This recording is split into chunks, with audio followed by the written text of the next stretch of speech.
Without further ado, let me get up here and do what I was assigned to do. All right. Today, I would like to introduce an individual that has been a beacon of hope to the Houston community, Dr. Renu Khator.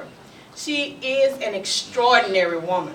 She's Chancellor of the University of Houston System and President of the University of Houston. For 6 years, after 6 years of service, she boasts an administration that has been transformed, the campus as well as the culture. She boasts affordability for her students, tremendous diversity, and the list goes on. She has received impressive as well as very numerous accolades, but she says she still has fire in her belly because she's very passionate about her role and her responsibilities. One of Dr. Khator's priorities is to keep the University of Houston's constituencies, that being the students, faculty, staff, and alum, legislature, community and business leaders, friends, and donors informed about important issues related to higher education, the University of Houston system in the region and the state. So without further ado, Dr. Renu Khator, please come forward.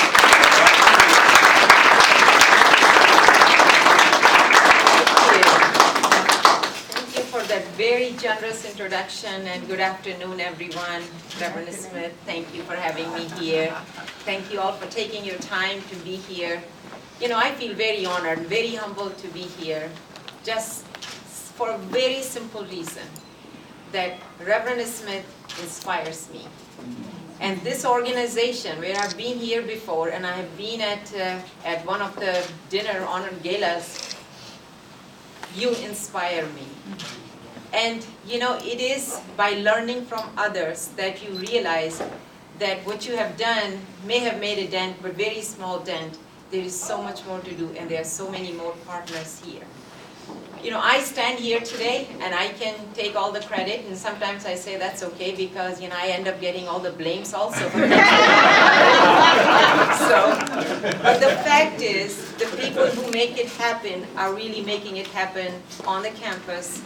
Everybody from students who you recognize their hard work, our faculty are here, our staff, our dean is here. I mean, he's new, but my goodness, he's already so integrated and has taken it to a new level.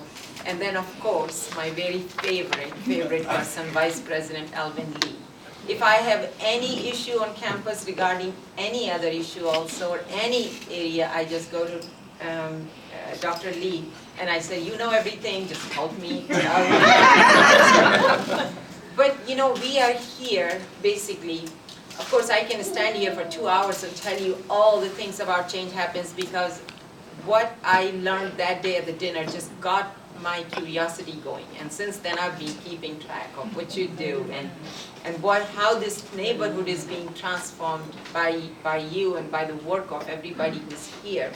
But I think we are here for a very specific purpose. And the purpose is that you may think that the university is coming out here and helping you.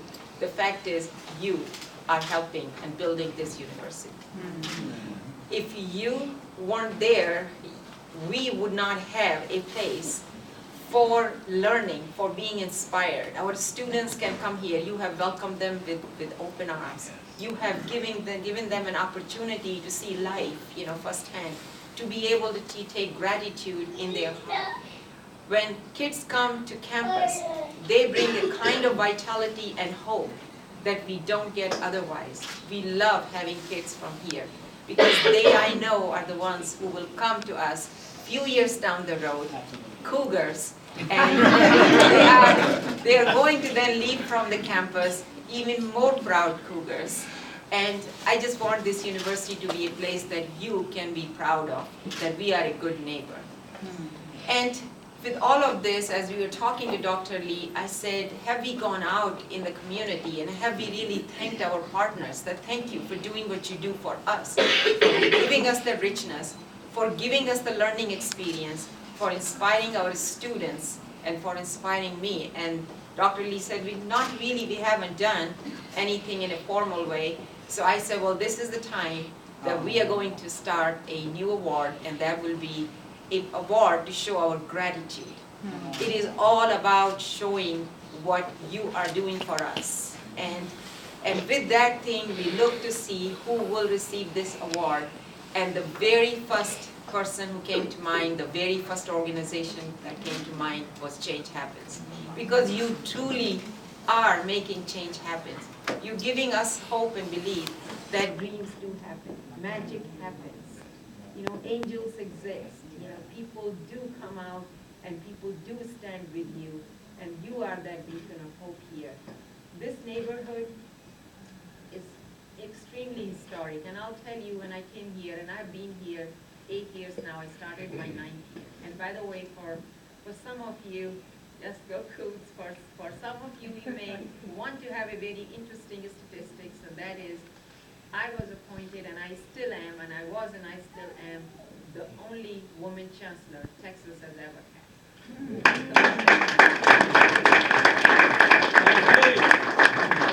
Unfortunately, thank you, because without your support, I won't be able to do what I'm able to do. And all I want to do is make the University of Houston a place for everybody. I want to have the ability where on our campus, kids can come from any background. They can come from any kind of adversity. But once you come on campus and you walk on that campus, you should feel absolutely special. You should not feel that you are the poor cousin of any other institution or anybody else. No, this is the special place, so that when you graduate with the confidence that you can do anything in this world. You can take on this world. And that's why we have been really pushing very hard for the pursuit of excellence. We want to make sure that our students come there and don't just come, but they leave and leave with a degree in their hands, because that is an issue. So in terms of this neighborhood, I just wanted to share just a couple of things. I was very distressed, and I know I talked to Dr. Lee, I was very distressed to learn that the schools here really weren't necessarily making a satisfactory grade according to the state, requirements. And I said, what a shame on us, that under the shadow of this great university, that all our schools here in the neighborhood really aren't succeeding. So how about if we take that challenge? So I called my College of Education, and Dr. Lee was there, and I said, what are you doing? How come our schools aren't doing good in neighborhood? And they're doing a whole lot. But I said, has the needle moved? Because you can count on the number of hours, you can count on this, and I said, don't give me any of that. Tell me, has the needle moved? And if needle has not moved, how is it going to move? So I think we have, under the leadership of Dr. Lee, but most importantly, Reverend Bill Lawson, that we have coming out here now, working with HISD, under your direction, under your leadership, that we want to see that thing change about our schools. Piece by piece, whatever we have to do, let's see if we can get our schools where our kids are getting education that they can take somewhere with pride, and then it's not from failing school. So we'll do whatever we can.